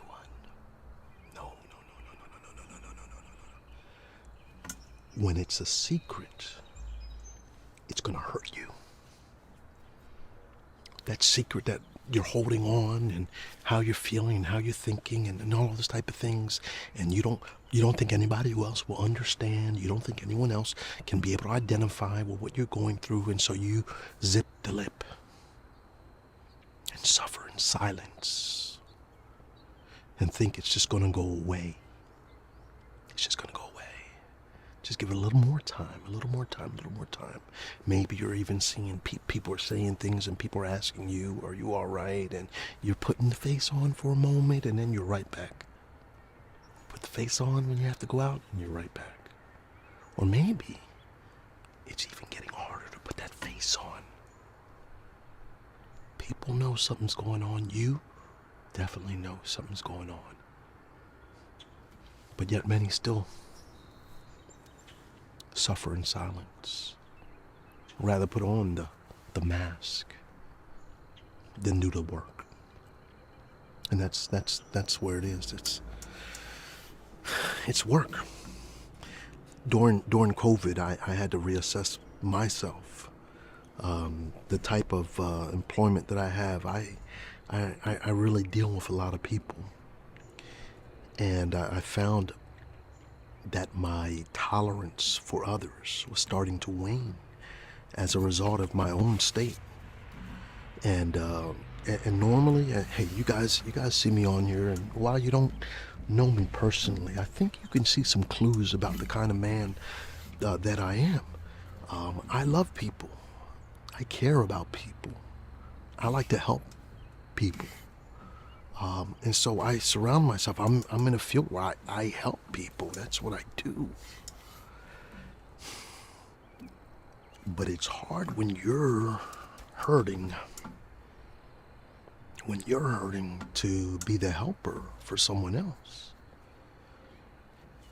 And for myself, I was suffering in silence. Suffering in silence.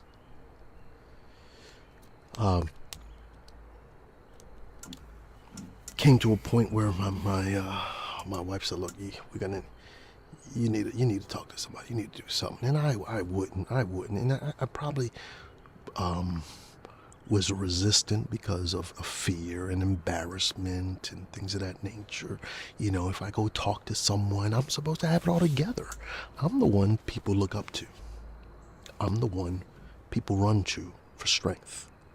I'm the person that when someone's in need, they call me. When a family member's in trouble, I get the phone call. When this one is struggling, can you talk to him? I mean, that's the type of dynamic, that's the type of life that I live in. It's just been, I didn't ask for it. It just happened. It just happened that way. Family dynamics, and all of that kind of stuff. And let me rephrase that. It is who I am. I said that earlier. It is part of who I am. However, even a strong man wears down. Matter of fact, I think somebody just said that. I was talking to somebody, but it was a woman. But even the strong, you're gonna wear down at some point. And what happens if you don't have anyone to talk to?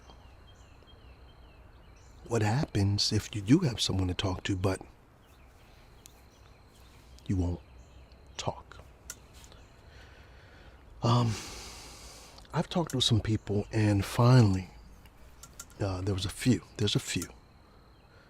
that took my advice and went and got help and all that. And one which had to be put on medication, and the medication helped to aid and regulate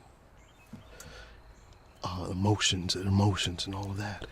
And had the conversation not happened, had they not been willing to step out there and to talk to someone and to be able to at least take that risk of finding out, how can I get help?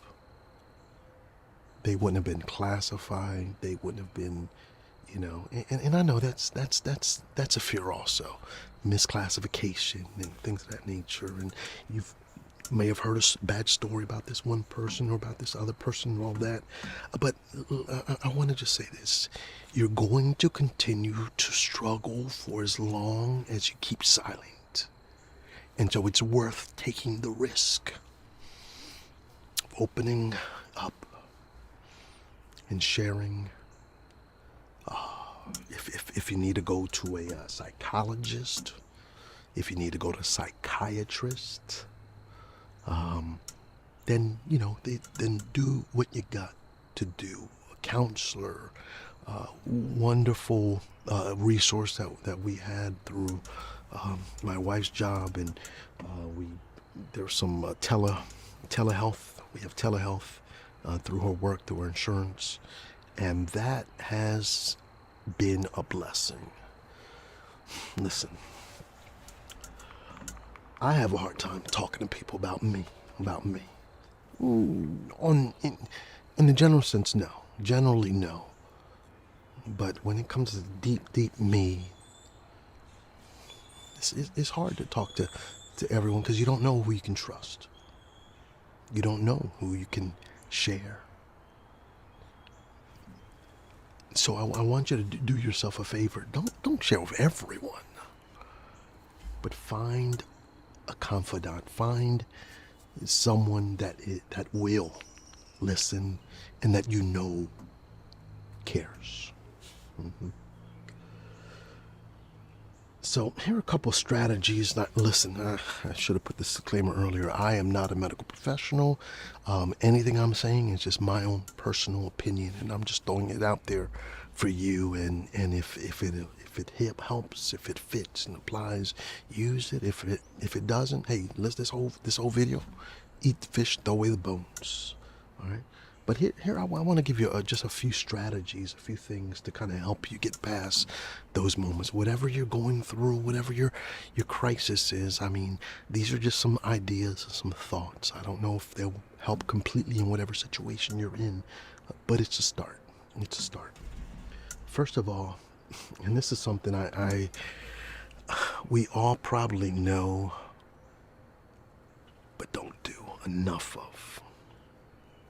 And that's healthy eating and exercise. What does that have to do with mental health? Oh, a whole lot.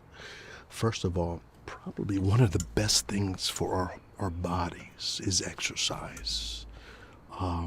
And we don't mean you have to go to Planet Fitness and spend an hour there or anything like that. But we got to get up. We got to get active. We live such a sedentary lifestyle now that it is becoming very challenging. Very challenging. Weight and things of that nature. I'm going to share with you something at the end that I'm getting ready to do that I'll probably be sharing here also. So eating right and exercise is vital.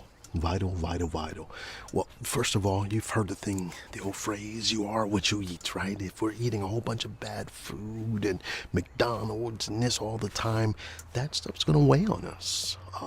Those cholesterol and all those things, salt and sodium and all the stuff and the weight.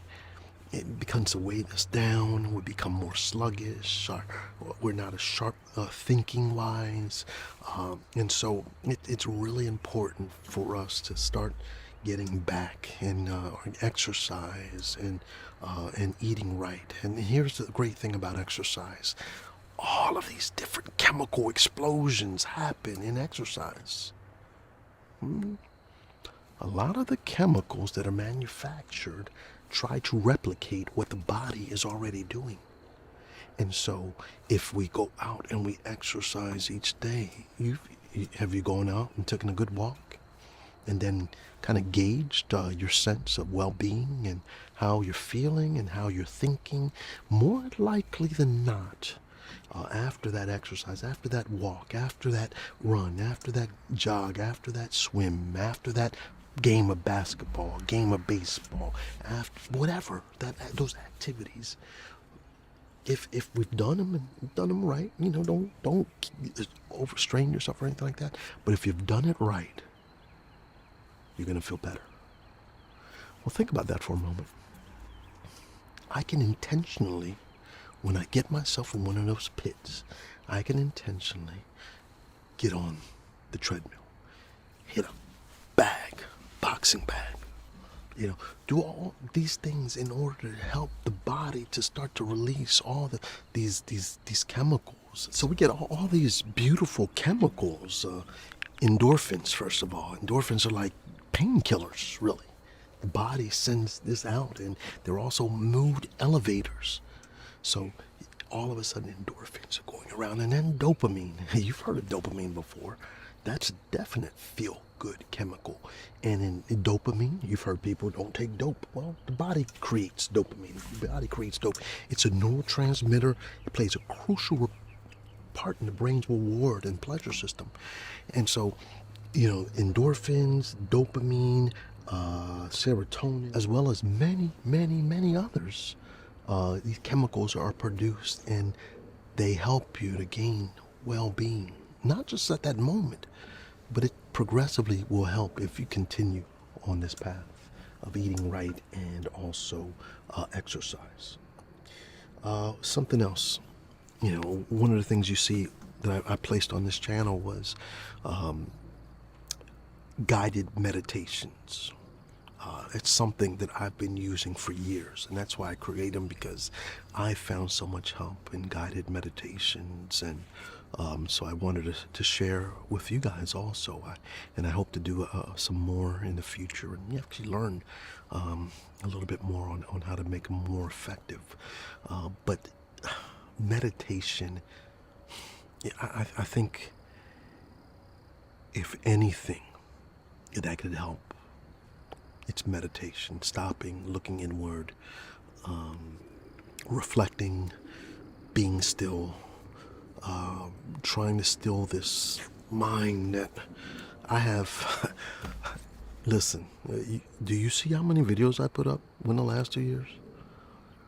While having a full-time job, while having a family, while my mind is always firing. I've got to be actively and doing something. I'm always, but that's good and that's bad, because at some point I gotta slow down, and usually when I slow down, it's a crash. Instead, meditation helps you to slow down. And sometimes people, instead of doing some of these other things, they'll take on drugs, alcohol, and all these other things in order to try to mask sometimes, or what they believe is this will give me those feelings, those feel-good feelings, and they actually do, temporarily. And usually, just like I was saying, usually there's a crash, and when it's a crash, even over an extended period of time, you're smoking your stuff and you're drinking your stuff, and for the first little bit of while, you feel great until you don't, and then the underlying issue is still there, a new issue, or many new issues, because we could be hurting our bodies inwardly, our organs, and all of that with the stuff we're taking in. All right, so that's an added problem, an added issue, and not only that, these things, alcohol, drugs, these things change our brain chemistry. It changes that reward system, and so you can actually hurt yourself and go in deeper into some things that you should not be getting into, because you've been trying to mask and maybe suffering in silence. It's time to say something. It's time to tell somebody.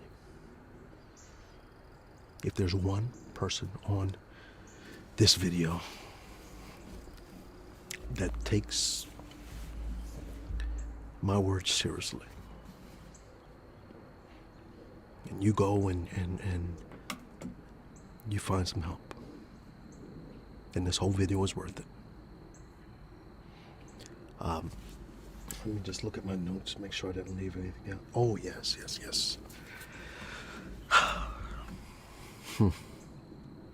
We live in a lonely society, don't we? And it's challenging today. And so what I want you to do, because of, I think a lot of times loneliness, things of that nature, aid in our mental health crises, one of the things that we need to do is find friends. Find help, get some help, find some friends, get around other people, things of that nature. And and I know that's hard. Maybe you're an introvert. Maybe it just doesn't come natural. Or for whatever reason, it's just a challenge. And I guess I'd say to that, just start small, start small. Put yourself in some environments every now and then. Don't go to the big events or nothing like that, but find yourself, a few people, and believe it or not, there are a lot of people out there struggling the same way. You'd be surprised if you just talk to somebody and said, "Hey, you want to get some lunch? Hey, you want to go to the movies? Hey, you want." Someone else is probably sitting there going, "Man, I wish I had someone to go to the movies. I wish I had someone to go to that concert with. I wish I had someone to do."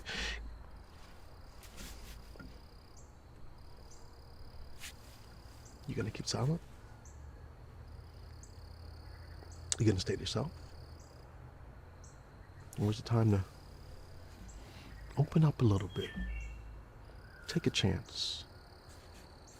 Take a step out there. You hear that bird? Beautiful.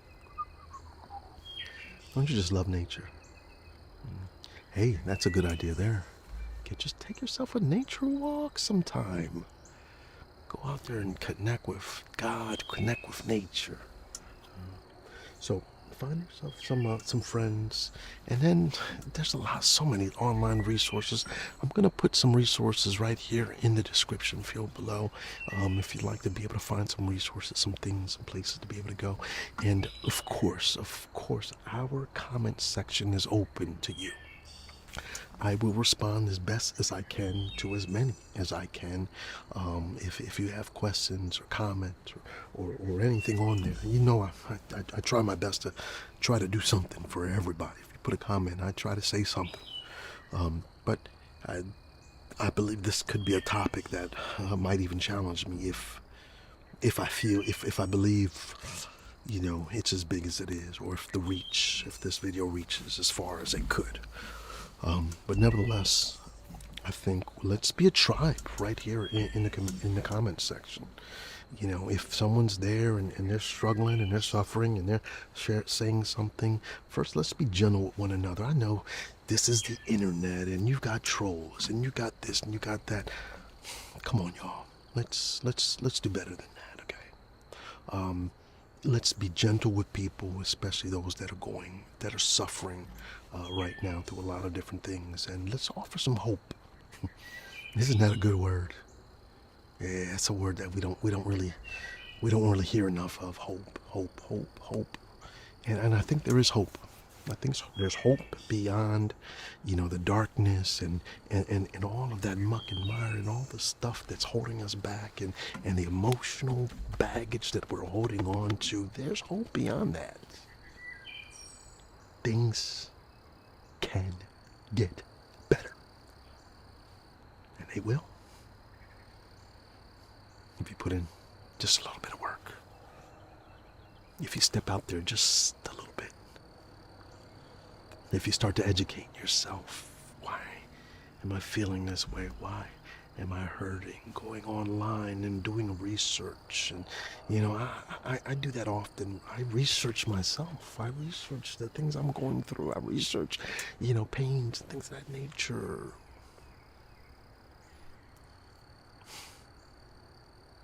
If you want to feel better, I put this. You got to do the work.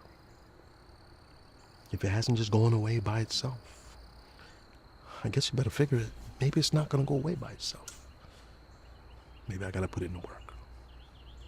Maybe I got to tell somebody, eat better, exercise, take a daily vitamin. We do not get enough vitamins. Take a good daily vitamin.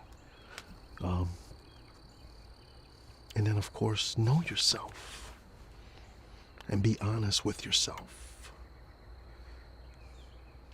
Share and talk to others. Look online about ways in which you can learn more about yourself and what you're going through. And then also, take that step out there if you need to. Talk to a doctor. It can get better. But you got to put in the work. All right, I think I'm going to wrap this up. I think I got a little bit more on my notes, but I think that's really the gist of really what I wanted to say. It can be better. It can be better. There is hope. There is hope. But you got to put in the work. So. All right, I know this is a little bit different type of video than I normally do, but I think I think it's needed, and I hope that it blesses someone. I hope that it challenges someone, and I hope that someone is better because of this video.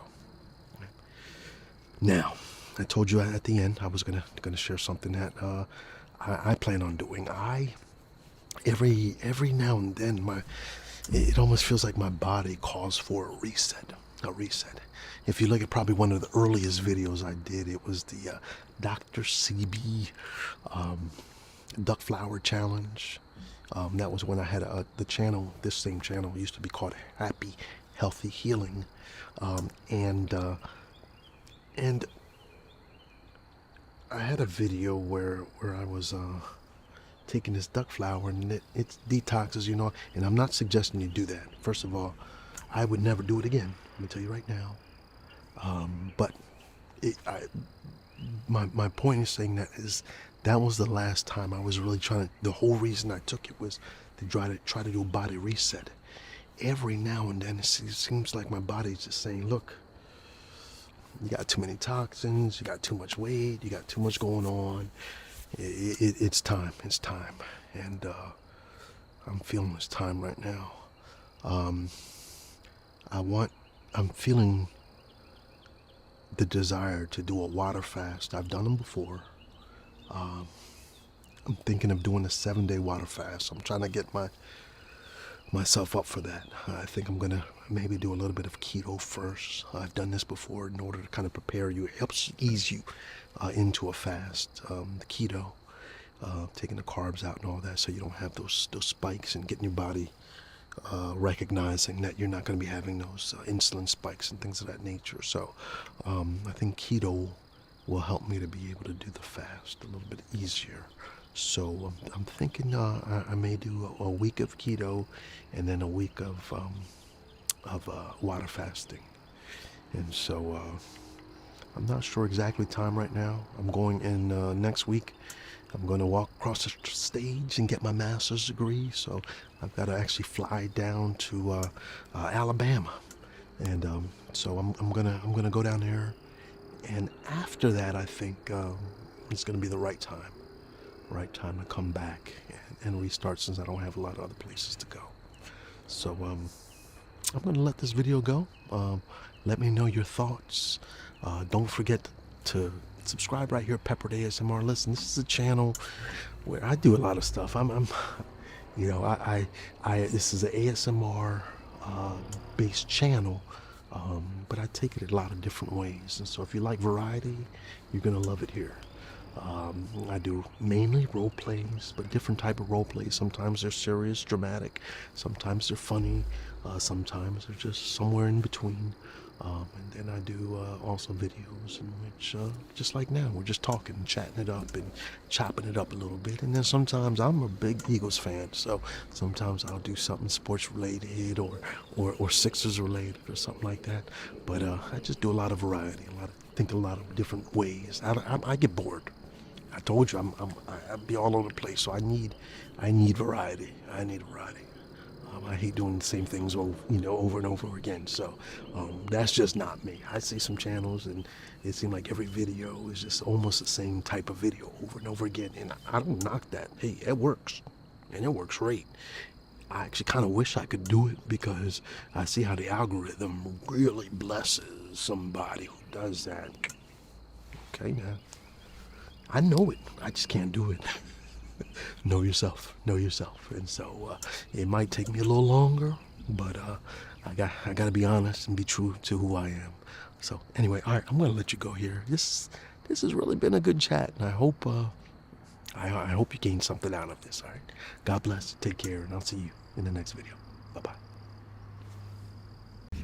What's up, peoples? How you doing?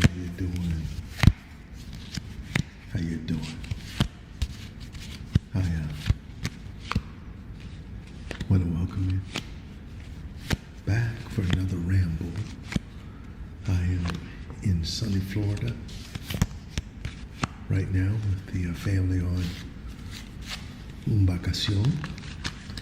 a little vacation, un descanso, a little time of rest. Y pues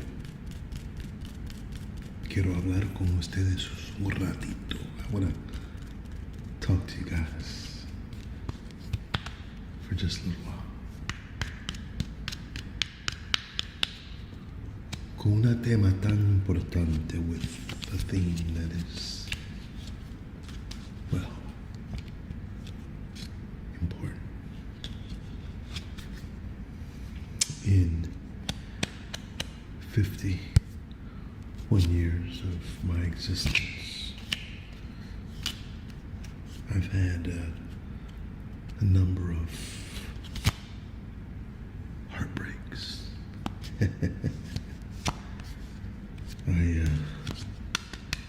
I've been married for 23 years.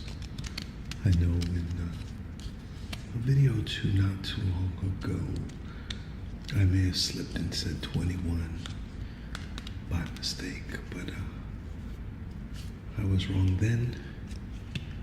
It is actually 23 years. And 23 years going strong. Yes. Well, I'll tell you what. Before my marriage, I had a toxic relationship or two before my wonderful wife of today and of 23 years. And, but I want to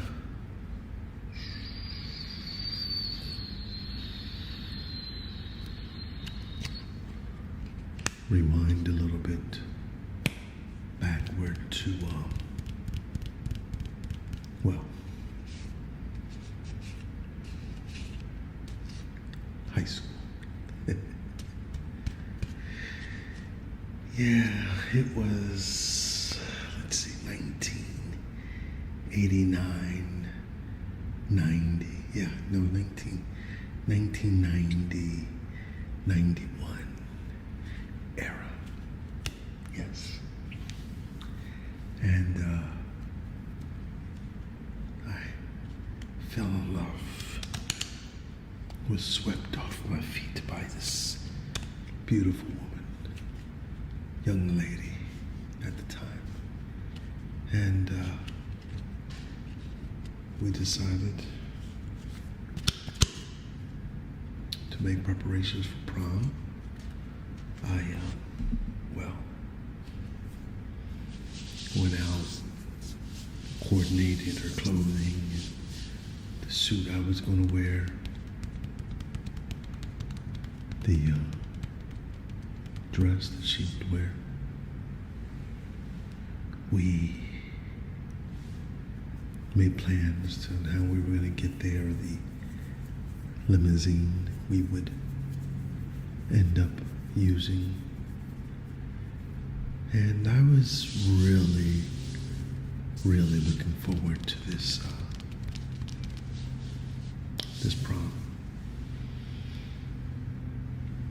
But just a week or two before the prom,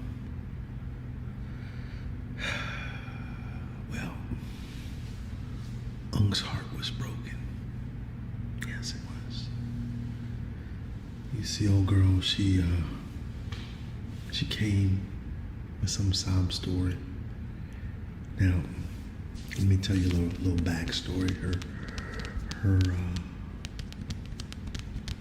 parents had adopted her. She was Korean, and her parents were Caucasian. And she was adopted. And there was always friction because, well, I'm neither Korean nor Caucasian, if you can't tell. And so there was always a little bit of friction. And the parents, well, were pushing her away from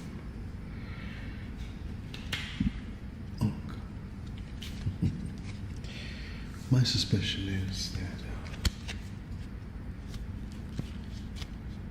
that pressure continued to mount so much, and she had to make that decision, or the decision was made for her. Nevertheless, my heart was broken, probably more so because I never even got an answer as to why. Everything was going well. Everything was going strong as far as I knew. Plans and preparations for the future, but we were taking it all at a pretty steady pace. And then all of a sudden,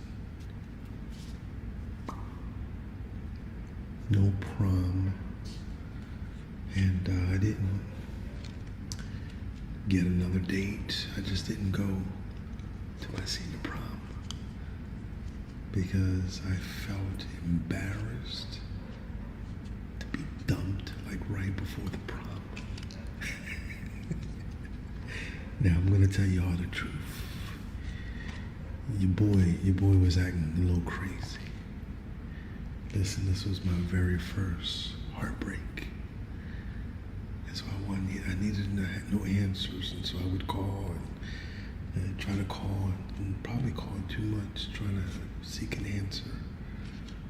This was pre-social media, so it couldn't really, they didn't pick up. So there wasn't really too much you could do. Now it's a little scary. You can text, you can follow, you can, internet stalk, all sorts of different crazy stuff. So that's really why I want to bring this and talk about this today, because somebody put a comment on one of my videos saying, look, you've been hurt. Somebody broke your heart. And it took me back, reading your comment, back to that time where I was hurt and I didn't know what to do. So I want to offer some things that hopefully gives you a little bit of help, some suggestions, some tips as to what to do when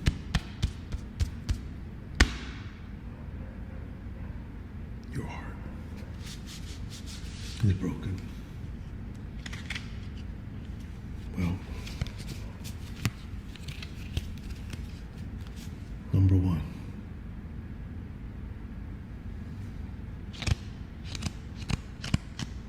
let it out. Let it out. I know. You're crying. Cry. Let it go. Hey, maybe get yourself a pillow. Get yourself some, some mood music, and have yourself a cry session. It's okay. It's gonna be all right. It's gonna be all right. And sometimes just letting that out is helpful. You're not weird because you do. No, your heart has been broken. There's pain associated to that brokenness. And so let it out so that it doesn't come out and manifest itself somewhere else. Okay?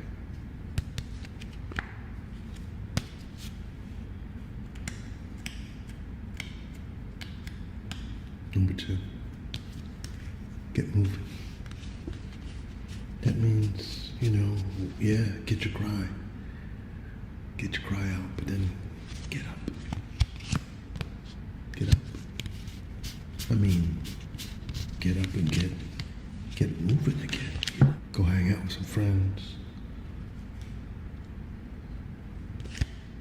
Occupy that time that you had in that relationship with something else so that you're not stuck dwelling only on this person any longer. So get up, get moving, get active, get out there. Number 3, lean on your friends.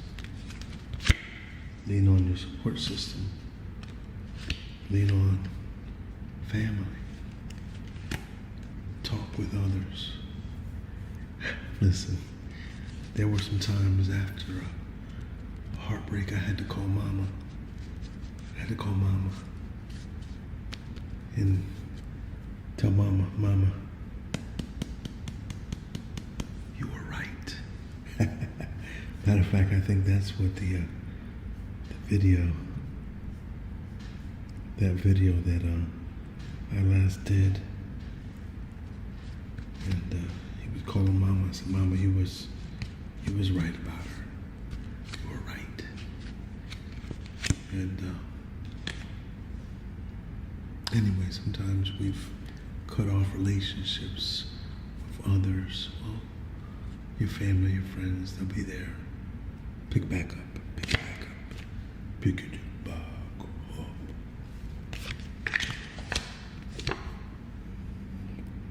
Number 4.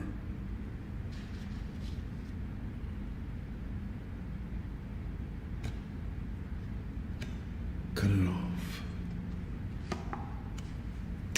Cut it off. What you mean cut it off? You know what I'm saying. Cut off all contact. Yeah, hold on. Cut off all contact.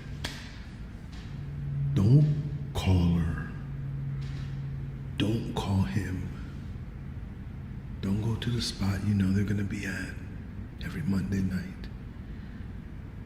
Don't go to the gym the hours you know they're gonna be at the gym.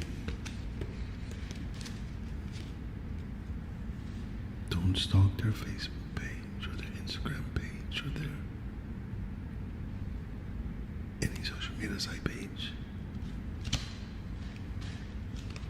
Cut off the contact. If it's over, it's over. It hurts. Yep. But just know you can get past and get over it. Just know that you can. Alright, I'm looking for a 5 here somewhere. Where are all the 5s? Is there no 5 in the bunch? Well, I'll tell you what. Guess what we going to do?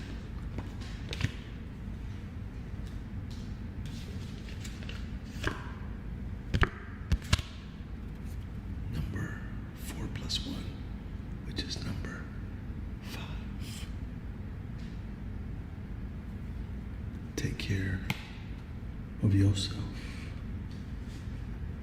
I mean, you know, when you get depressed, oftentimes you neglect yourself.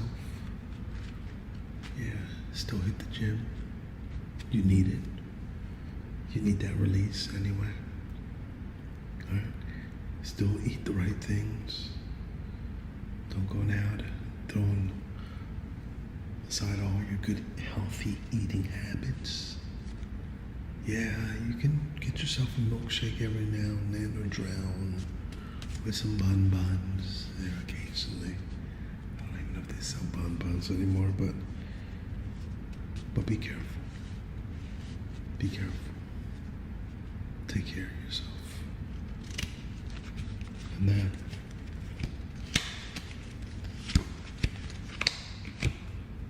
number 6.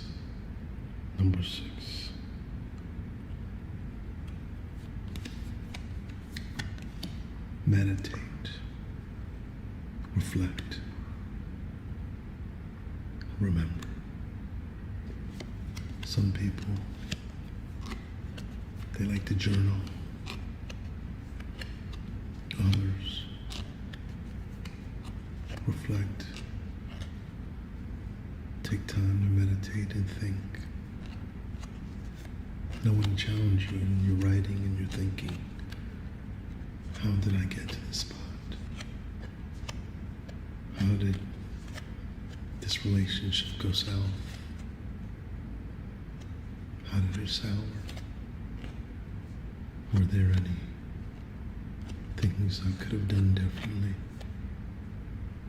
Were there any missed opportunities?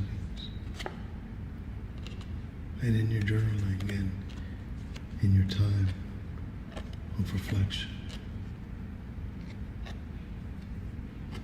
you can start thinking and planning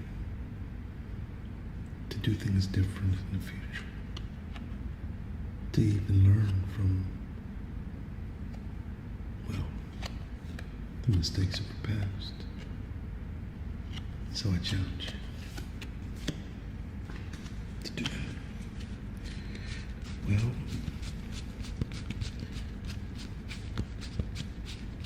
like we did, oh no,